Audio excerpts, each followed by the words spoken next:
تو کہا اگر تم اپنی جانوں پہ ظلم کر بیٹھو تو میرے محبوب کی چوکھٹ پہ آ جاؤ۔ اور یہ حضور کی حیات طیبہ میں بھی تھا، ظاہری حیات میں بھی، کہ حضور کے پاس جائیں جب اپنی جانوں پہ ظلم کر بیٹھے، جس طرح حضرت ابو لبابہ سے ہوا۔ آج مسجد نبوی کے اندر ریاض الجنہ میں ایک ستون ہے، جس ستون کا نام ہے استوانۃ ابی لبابہ وتعرف بالتوبہ، معروف ہے ستون توبہ کے نام سے۔ حاجی جب جاتا ہے تو اس کی خواہش ہوتی ہے ریاض الجنہ میں جگہ مل جائے، ریاض الجنہ میں چلا جائے تو اس کی عرض ہوتی ہے کہ استوان ابی لبابہ کے پاس 2 نفل مل جائیں توبہ کے۔ یہ حضور کے مصلی سے حجرہ عائشہ کے درمیان میں پڑتا ہے۔ ابو لبابہ سے ایک معاملہ ہو گیا، بنو قریظہ کو انہوں نے ایک راز بتا دی، اس طرح اشارہ کر کے جو کہ تمہاری گردن کاٹ دی جائے گی، یہ غزوہ احزاب کے بعد۔ پھر خود ہی انہیں احساس ہوا کہ مجھ سے غلطی ہو گئی ہے، تو انہوں نے اپنے آپ کو ستون کے ساتھ بندھوا دیا اور کہا کہ جب تک میری توبہ نہیں ہوگی اتنی دیر تک یہیں بندہ رہوں گا۔ تو حضور نے دیکھا، تو اب چونکہ انہوں نے قسم کر لی تھی، فرمایا ٹھیک ہے، جس طرح اللہ کا حکم آتا ہے۔ اور حضور جاتے ہیں آتے ہیں، رستے میں یہ ستون پڑتا ہے، تو حضور کے دل سے ان کے لیے مغفرت کی دعائیں نکلتی کہ اللہ انہیں معاف کر دے۔ 6 دن اور 6 راتیں مسلسل وہ ستون کے ساتھ بندے رہے کہ میرا گناہ معاف ہو جائے۔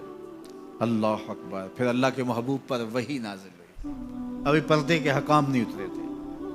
سیدہ ام سلمہ رضی اللہ تعالی عنہا نے کہا کہ حضور اگر اجازت ہو تو میں انہیں خوشخبری دے دوں۔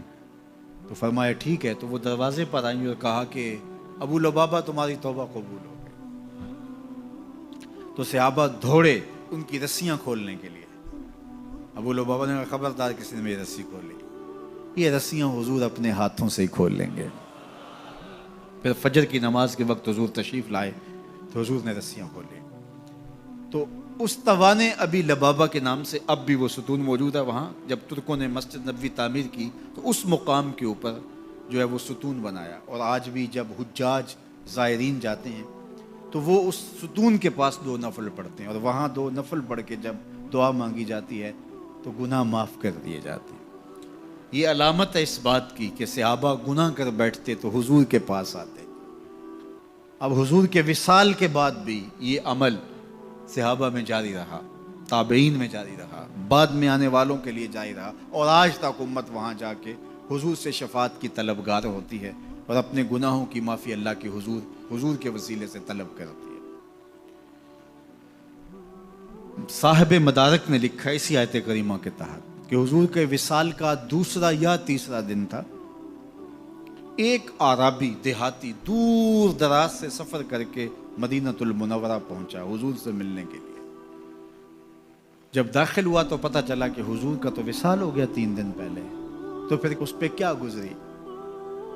اس نے رونا شروع کر دیا اور حضور کے روضے پہ آیا، قبر انور کی مٹی کو اپنے سر پہ ڈالتا اور کہتا حضور میں تو گناہوں کی بخشش کے لیے آیا تھا، اللہ کا کلام پڑھا تھا اگر اپنی جانوں پہ ظلم کر بیٹھو تو محبوب کی چوکھٹ پہ آ جاؤ۔ مجھے یہاں آ کے پتہ چلا ہے کہ آپ تو وصال کر گئے ہیں، تو میں تو نہیں جانا جب تک گناہوں کی مغفرت نہ ہو۔ ضد کر بیٹھا، تیرے کولوں انج منگاں گا جویں اڑیاں کرے ایانا۔ تو وہ ضد کر بیٹھا، حضور کے روضہ انور کے پاس قبر نور کے پاس بیٹھ گیا، مٹی لا کے سر میں ڈالتا اور کہتا کہ حضور میں تو بخشش و مغفرت کے لیے آیا ہوں، میں نے تو نہیں جانا جب تک میری مغفرت نہ کر دی جائے۔ تو صاحب مدارک نے لکھا ہے فنودی من القبر انہ قد غفر لک، قبر نور سے آواز آئی جا تیرے گناہ معاف کر دیے گئے۔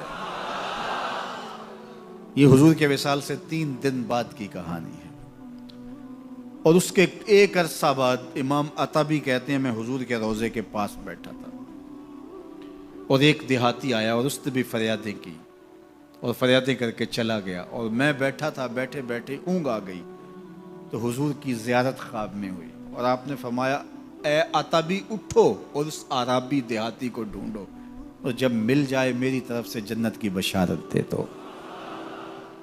مجرم ہو تو منہ اشکوں سے دھوتے چلے آؤ، مجرم ہو تو منہ اشکوں سے دھوتے چلے آؤ، آؤ در تواب پہ روتے چلے آؤ۔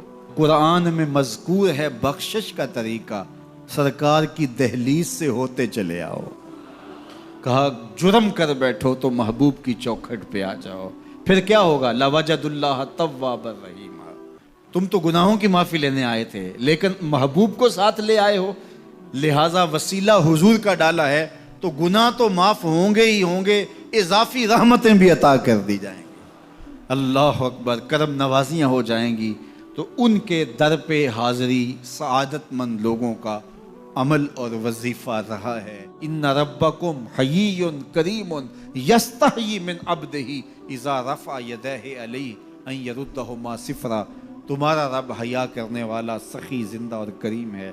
بندے جب اس کے سامنے ہاتھ پھیلا کے دعا مانگتے ہیں، اللہ فرماتا ہے مجھے شرم آتی ہے ان کے اٹھے ہوئے ہاتھ خالی کیسے موڑ دوں. جب انہوں نے مجھ سے مانگا ہے میں نے بھی نہ دیا تو کس در پہ جائیں گے؟ تو پھر جب مجھ سے مانگا ہے تو میں کیوں نہیں دوں گا؟ ان کی جھولیاں کیوں نہیں بھروں گا؟ وہ تو کہتا ہے مجھ سے مانگو. اللہ اکبر. دنیا داروں سے مانگے تو ناراض ہوتے ہیں، اللہ سے نہ مانگے تو ناراض ہوتا ہے. وہ کہتا ہے سوالی بن کے میری چوکھٹ پہ ہو، مجھے اچھا لگتا ہے کہ تم مجھ سے مانگو اور تم جھولیاں پھیلاؤ، اور نہ میں صرف تمہاری ضرورت کو پورا کروں گا بلکہ اپنی جناب سے تمہیں مزید رحمتوں سے بھی نوازوں گا. تمہارے اٹھے ہوئے ہاتھوں کی میں لاج رکھوں گا. تم طلب تو کر کے دیکھو. لازمی نہیں ہے کہ تمہیں مانگنے کا بڑا سلیقہ آتا ہو میں پھر دوں گا. شکستہ اور ٹوٹے پھوٹے لفظوں سے مانگو پھر بھی جھولی بھر دوں گا. وہ کریم ہے، اس سے مانگو تو صحیح، ہاتھ تو پھیلاؤ. جس زبان میں مانگنا آتا ہے مانگو. عربی میں مانگو، ہندی میں مانگو، سندھی میں مانگو، پنجابی میں مانگو، نظم میں مانگو، نثر میں مانگو، اقبال کے لہجے میں مانگو، رومی کی طرز پہ مانگو، سادی کے انداز میں مانگو. نہیں مانگنا آتا خالی ہاتھ پھیلا دو، وہ بند لبوں کی بولیاں بھی سنتا ہے. آؤ تو صحیح اس کی چوکھٹ پہ، جھولی تو پھیلاؤ. زلیخا بت کے آگے ہاتھ جوڑے کھڑی تھی تو کیا کہہ رہی تھی؟ یا صنمی یا صنمی، اے میرے بت مجھے بچھڑا ہوا یوسف ملا دے. اس کا اعتقاد تھا کہ یہ مجھے دیتا ہے اور وہ ہاتھ جوڑے کھڑی تھی. لیکن وہ پتھر کا مادو بلا اس کی کیسے فریاد سنتا. لیکن وہ روزانہ کھڑی ہو جاتی تھی، دعائیں مانگتی تھی. یا صنمی، اے میرے بت مجھے بچھڑا ہوا یوسف ملا دے. زندگی گزرتی گئی، لیل و نہار کروٹیں کھاتے گئے. عمر ڈھلنے لگی، چہرے پہ جھریاں ابھرنے لگی. وہ روزانہ سر شام ہاتھ جوڑتی اور بیٹھ جاتی لیکن کوئی جواب نہ آتا. ایک دن رات کا پچھلا پہر تھا. یا صنمی کا وظیفہ چل رہا تھا. نیند کا جھٹکا آیا، زباں بل کھا گیا. کہا یا سمادی یا سمادی. آواز آئی جبریل جا یوسف کے گھوڑے کا رخ موڑ دے، بچھڑی ہوئی کو یوسف ملا دے. مالک اس نے تجھے تو نہیں پکارا، یہ تو بت کو پکار رہی ہے. وہ تو زباں بل کھا گئی اور یا صنمی کے بجائے یا سمادی کے لفظ آگے. کہا جانتا ہوں، لیکن اتنا عرصہ ہوا بت کو پکارتے ہوئے اس نے کوئی جواب نہیں دیا. آج اس کے لبوں پہ میرا نام تو آیا ہے، جیسے بھی آیا ہے. اگر میں نے بھی نہ دیا میرے اور بت میں فرق کیا ہوا؟ جا بچھڑی کو یوسف ملا دے. کوئی مانگے تو صحیح، کوئی ہاتھ تو پھیلائے. ہم تو مائل بکرم ہیں، کوئی سائل ہی نہیں. ہم تو مائل بکرم ہیں، کوئی سائل ہی نہیں. راہ دکھلائیں کسے، راہ رب منزل ہی نہیں. جلوائے طور تو موجود ہے، کوئی موسیٰ ہی نہیں. کوئی ہاتھ تو پھیلائے، کوئی جھولی تو پھیلائے، کوئی مانگے تو صحیح. دنیا والوں سے مانگیں تو ناراض ہوتے ہیں، اللہ سے نہ مانگیں تو ناراض ہوتے ہیں. دنیا والوں سے مانگنا ہو تو وقت دیکھنا پڑتا ہے. اب تو صاحب سو رہے ہوں گے، اب تو ناشتے کا وقت ہے، اب تو دفتر کی مصروفیت کا وقت ہے، فراغت کے لمحے ہوں گے تو بات کریں گے. تو کسی دنیا دار سے بات کرنا ہوتا ہے تو وقت دیکھنا پڑتا ہے. لیکن رب سے جب مرضی بات کرو در رحمت کھلا ہوا پاؤ گے. لا تاخذہ سنۃ ولا نوم، نیند کیا اسے اونگ بھی نہیں آتی. جب بھی مانگو گے دستے کرم کشادہ پاؤ گے. جب بندے اس کے سامنے ہاتھ پھیلا کے مانگتے ہیں اللہ فرماتا ہے مجھے شرم آتی ہے ان کے اٹھے ہوئے ہاتھ خالی کیسے موڑ دوں.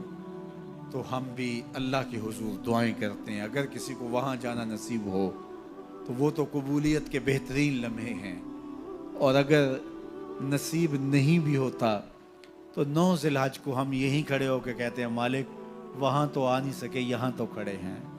میرے مالک تو کرم فرما دے اور ہمارے صغائر کبائر سارے معاف فرما دے.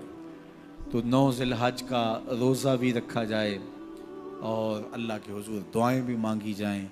آپ جہاں بھی ہوں گے قبولیت ہوگی، اور اللہ قبولیت کو مزید 4 چاند لگانے کے لیے کسی دن اپنی چوکھٹ پہ بلا بھی لے گا۔